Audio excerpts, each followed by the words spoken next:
Looking at our budgeted expenses, we did have a negotiation year for all of the unions, so there was some changes in that, particularly in our laborers union.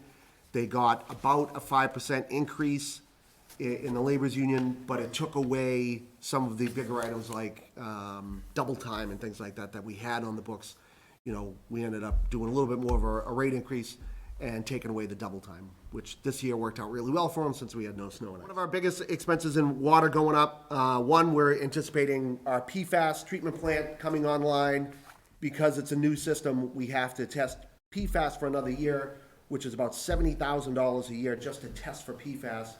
And because we triggered a new process, we also have to test lead and copper at 60 sites twice per year for the next, I think it's 3 years. Debt service, it actually went down a little bit. This is kind of a, you know, we haven't really hit the full books on the Adamsdale plant. We're just finishing up now, so that debt service has only partially hit this year. But we did have a very large project, the treatment plant behind us, come off the books this past year.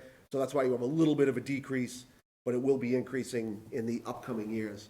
In order to accommodate those costs, which is a $337,000 increase, again, primarily mostly to our general expenses at $270,000, we have to look at our user rates. If you see our anticipated for FY23, our water rate charges, we expect to come in at about 4.18 million. That's a little low. It's higher than the year before, which is 3.9. But you can see from 21 to 22, we had a drop of about $100,000 in rate revenue, and that was almost 100% PFAS. And we've rebounded, but not to the extent that we should have, because you can see in 2021, we were at 4.03 million. We raised rates last year 5%, and we're still only at 4.1 million, where we should have been at about 4.3. So looking at the other revenues coming in, before we go back to that, we have a small increase in connection fees. We're going to be at about $5,000. We've gone higher in the past, we've gone lower, so we're anticipating about $6,000. About $500,000 in other department revenues. Those are new connections and things like that.